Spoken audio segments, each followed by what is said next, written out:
اللهم صل على سيدنا محمد. بسم اللہ الرحمن الرحیم نحمدہ ونصلی علی رسولہ الکریم۔ یہ مستد علی کی بات چل رہی تھی کہ مستد علی کو کن حالات میں ذکر کیا جاتا ہے اور کن حالات میں حذف کیا جاتا ہے، یہ تفصیل پر بیان ہوئی ہے۔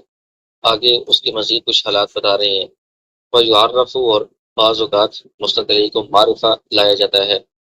اس ضمیر کے طور پر لایا جاتا ہے تو ضمیر معرفہ ہوتی ہے، او العالمیت، یا عالم کے طور پر ہوتا ہے تو عالم بھی معرفہ ہوتا ہے، یا اس میں اشارہ ہوتا ہے، یا الف لام کے ساتھ معرفہ ہوتا ہے، یا اضافت کے ساتھ معرفہ ہوتا ہے۔ یہ مختلف اس کے معرفہ ہونے کی شکلیں ہوتی ہیں، تو اس کے اغراض بھی ہوتے ہیں، مقاصد بھی ہوتے ہیں کہ کس وجہ سے اس کو ان چیزوں کے ساتھ معرفہ لایا جا رہا ہے۔ تو یونکرو، اور کبھی مستد علی کو نکرہ لایا جاتا ہے، اس کے بھی مختلف اغراض ہوتے ہیں، کس موقع پر نکرہ لائے جانے کا کیا مقصد ہے اور کس مقام کا کیا تقاضا ہے۔ وَيُقَدَّمُ وَيُؤَخَّرُ، اسی طرح بعض اوقات مستد علی کو مقدم کیا جاتا ہے، بعض اوقات مؤخر کیا جاتا ہے، تو اس کے لیے بھی مختلف احوال ہوتے ہیں جو اس کے تقاضا کر رہے ہوتے ہیں۔ آگے ان کی کچھ وضاحت کر رہے ہیں۔ الازاح، کہتے ہیں کہ اذا ذکر المستد علی، جب مستد علی مذکور ہو، جملے میں موجود ہو، ذکر کیا جا رہا ہو، محذوف نہ ہو،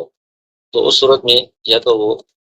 معرفہ ہوگا یا نکرہ ہوگا۔ بعض اوقات اس کو معرفہ لایا جاتا ہے، اس کے خاص مقاصد ہوتے ہیں، ان حالات کا تقاضا ہوتا ہے جس حالت میں وہ بات کی جا رہی ہے، جس موقع پر وہ کلام بولا جا رہا ہے، تو اس موقع اور محل کا یہ تقاضا ہوتا ہے کہ اس کو معرفہ لائے گئے۔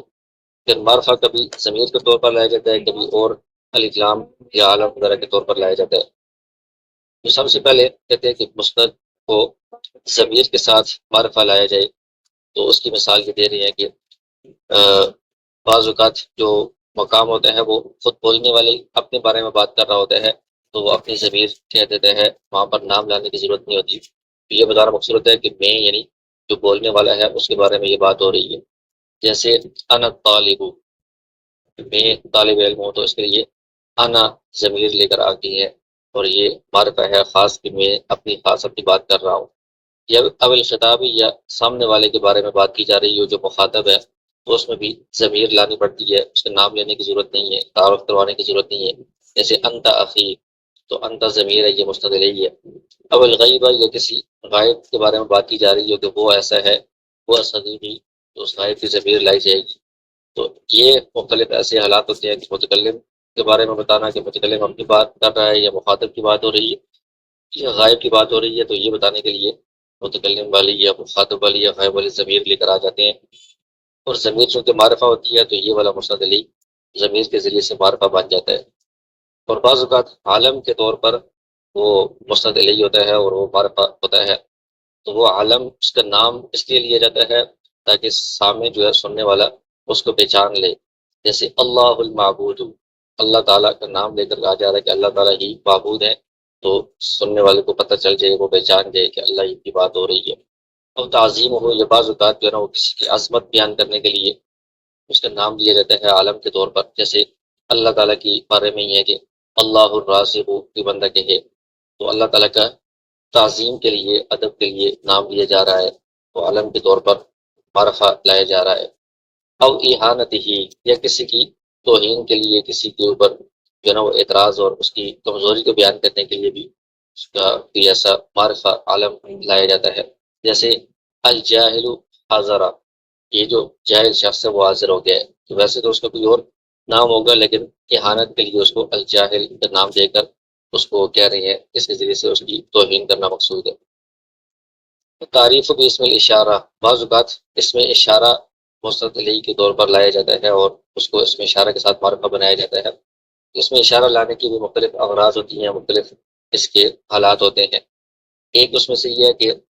کسی کی تعظیم بیان کرنے مقصود ہے کہ یہ جو چیز ہے جو بہت عظمت والی ہے اور اس کی شان بہت بلند ہے، تو بلندی کی وجہ سے اس کو بہت دور والے اشارے سے ذکر کیا جا رہا ہوتا ہے۔ جیسے ذالک الکتاب، اور قرآن کی شروع میں ہے، قرآن تو بالکل سامنے ہے، لیکن ذالک دور والا اس میں اشارہ اس کے بارے میں لایا جا رہا ہے۔ مقصود کیا ہے کہ یہ کتاب بہت اونچی شان والی ہے، بلند ہے اور بہت عظمت والی ہے، اس کی تعظیم بیان کرنا مقصود ہے۔ او تحقیرہ بالقربی،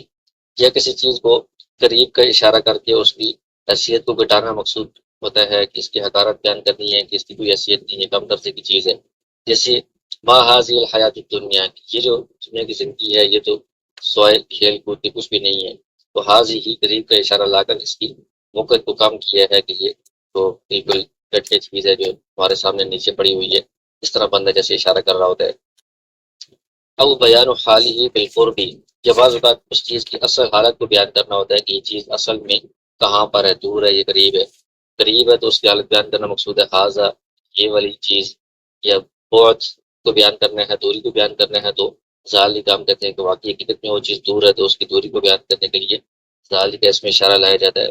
تو یہ سارے اس میں اشارہ کے ذریعے سے مستند علی کو معرفہ لانے کے مختلف احوال ہے اور اعراض ہیں۔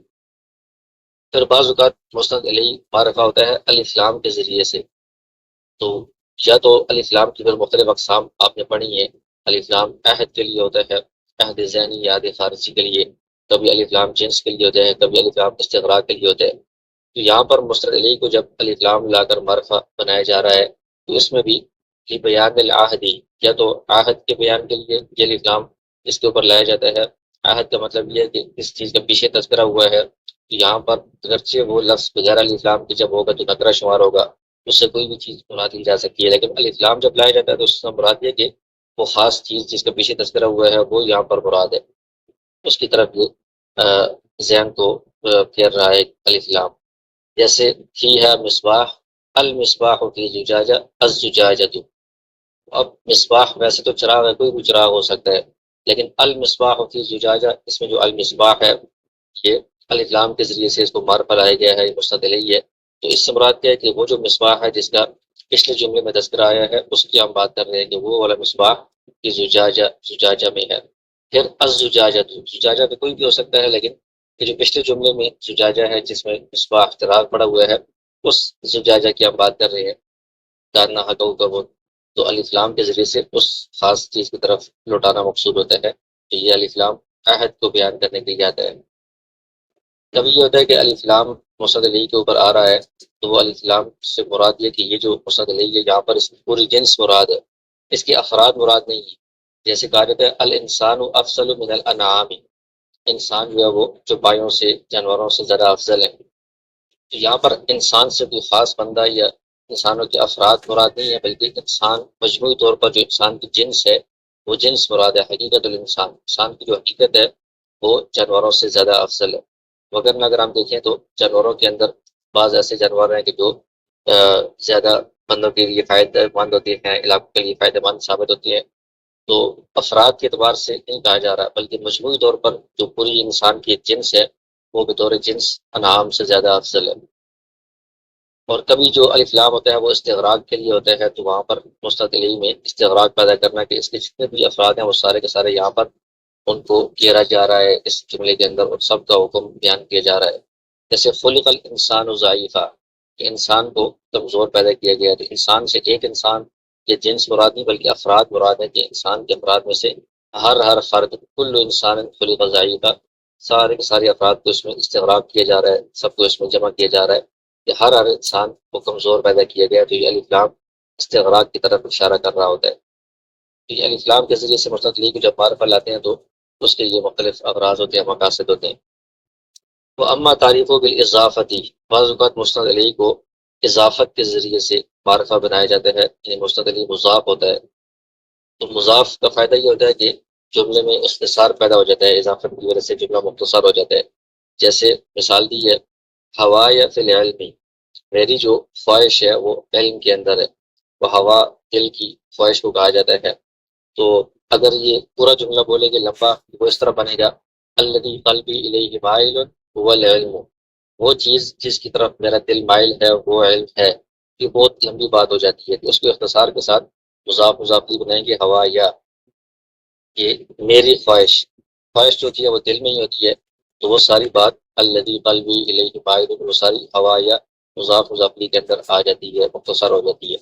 یا پھر الہوا الذی فی قلبی، وہ خواہش جو میرے دل میں ہے، العلم وہ علم کی طرف ہے، یہ بھی بہت لمبا جملہ ہے، اس کا اختصار بھی یہی ہوگا ہوا یا، میرے دل میں ہونا، تو میری خواہش ایک ہی مطلب ہے کیونکہ میری جو خواہش ہوتی ہے وہ میرے دل میں ہی ہوتی ہے،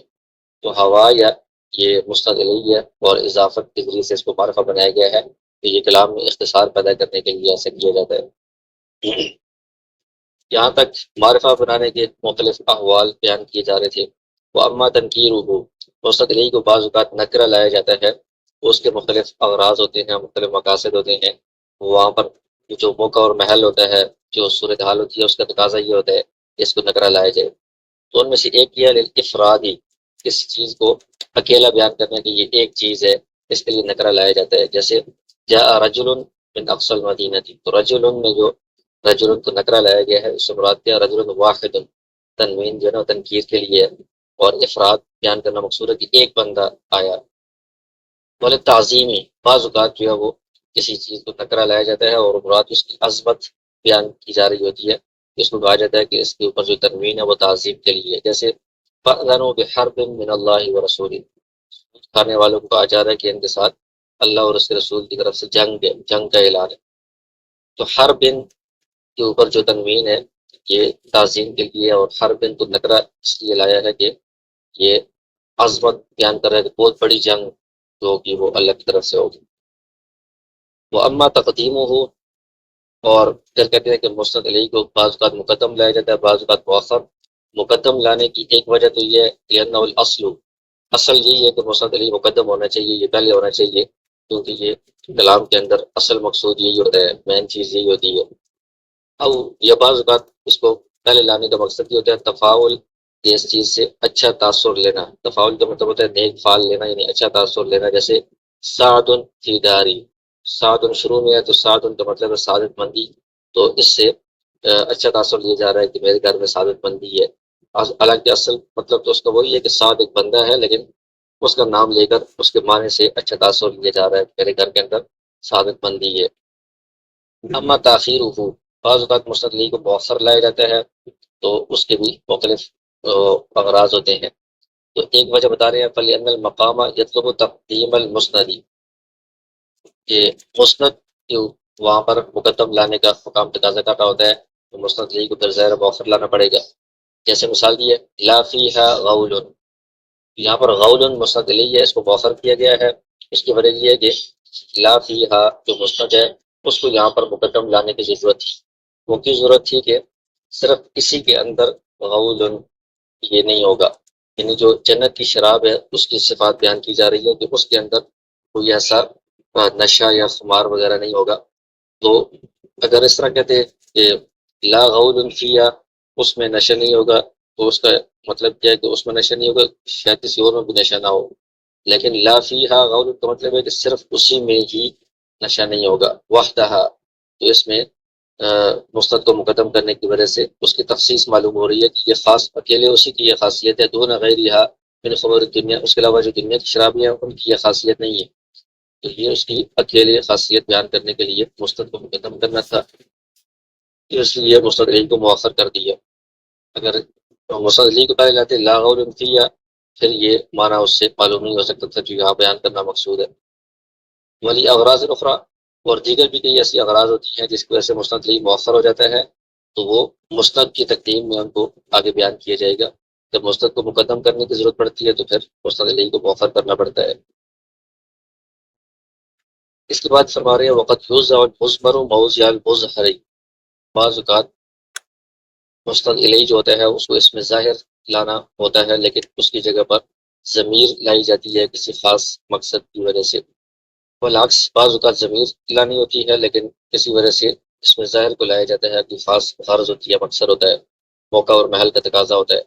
اور بعض اوقات کلام کو ایک اسلوب سے دوسرے اسلوب کی طرف منتقل کر دیا جاتا ہے،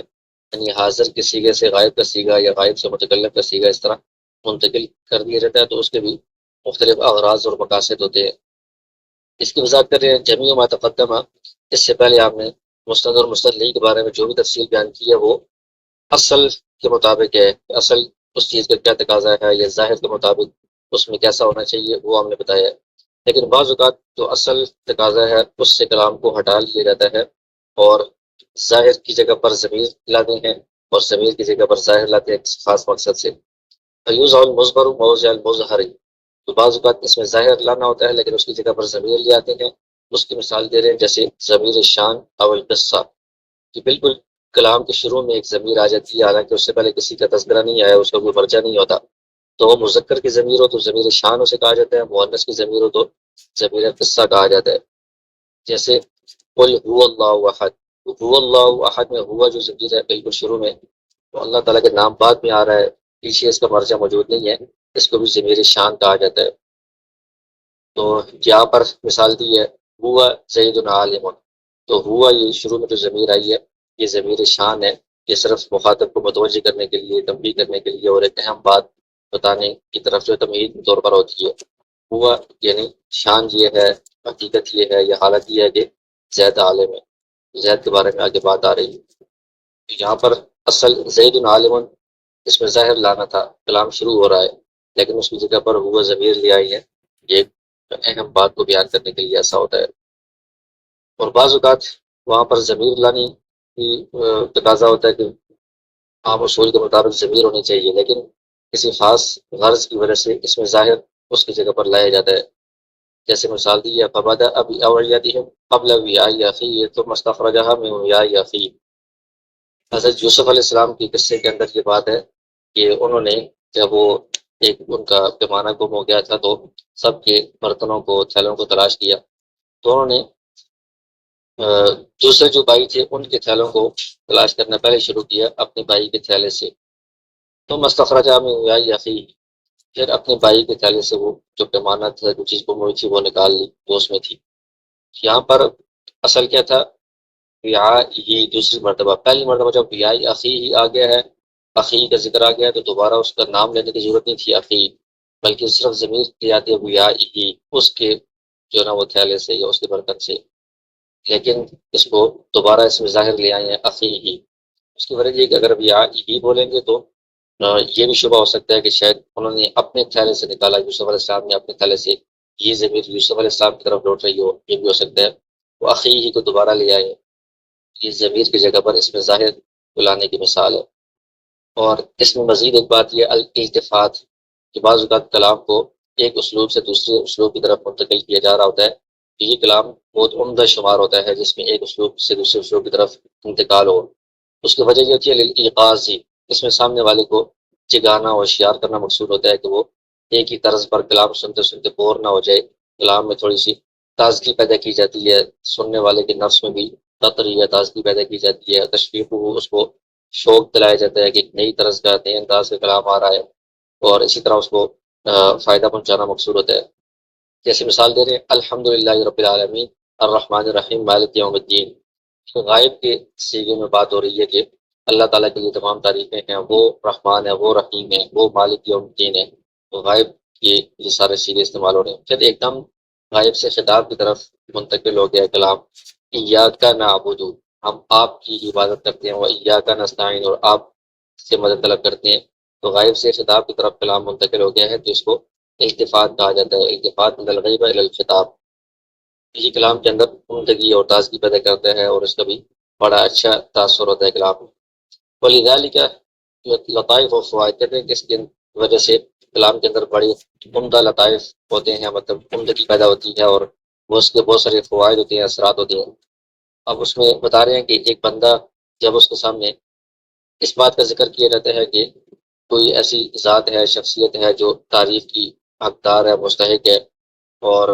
وہ اس کی مزید صفات بیان کی جا رہی ہوتی ہیں، جن صفات کی وجہ سے اس کے دل کے اندر حرکت پیدا ہوتی ہے کہ وہ اس ذات کی طرف متوجہ ہو، تو وہ جو محرک ہے اس کے دل کے اندر، وہ اس بات پر اس کو ابھارتا ہے کہ جس ذات کی اتنی حیبت ہے، اتنی عظمت ہے، اتنی جلال ہے، اس سے آپ مخاطب ہوں، اس سے آپ بات کریں، اور اس سے آپ جو ہے نا وہ مدد طلب کریں، اس سے دعا کریں، تو وہ ساری باتیں سن کر بندے کے دل میں جو جذبہ پیدا ہوتا ہے وہ اس سے خطاب کرنے کی طرف متوجہ کرتا ہے بندے کو، تو بندہ اس وجہ سے خطاب شروع کر دیتا ہے ایاک نعبد و ایاک نستعین۔ اور بعض اوقات خطاب سے غیبت کی طرف، یعنی پہلے مخاطب والے ضمیریں چل رہی ہوتی ہیں، اس سے غائب والی ضمیریں آ جاتی ہیں، غائب کی طرف دونوں کلام منتقل ہو جاتا ہے۔ جیسے حتی اذا کنتم فی الفلک وجرین بہم، جب تم کشتی میں ہوتے ہو اور کشتی ان کو لے کر چل رہی ہوتی ہے، تو شروع میں کلام خطاب میں تھا کہ تم کشتی میں ہوتے ہو، کنتم، پھر آگے جرین بہم، ان کو کشتی لے کر چل رہی ہوتی ہے، تو یہ ہم اس میں اس کی طرف غائب کی طرف کلام منتقل ہو گیا ہے۔ تو اس طرح قرآن کریم کے اندر بہت ساری مثالیں ہیں التفات کی، غائب سے متکلم کی طرف، متکلم سے مخاطب کی طرف، اس طرح کلام میں اسلوب تبدیل ہوتا رہتا ہے، تو اس کی بڑے اچھے اثرات ہوتے ہیں، کلام میں عمدگی اور تازگی پیدا ہوتی ہے۔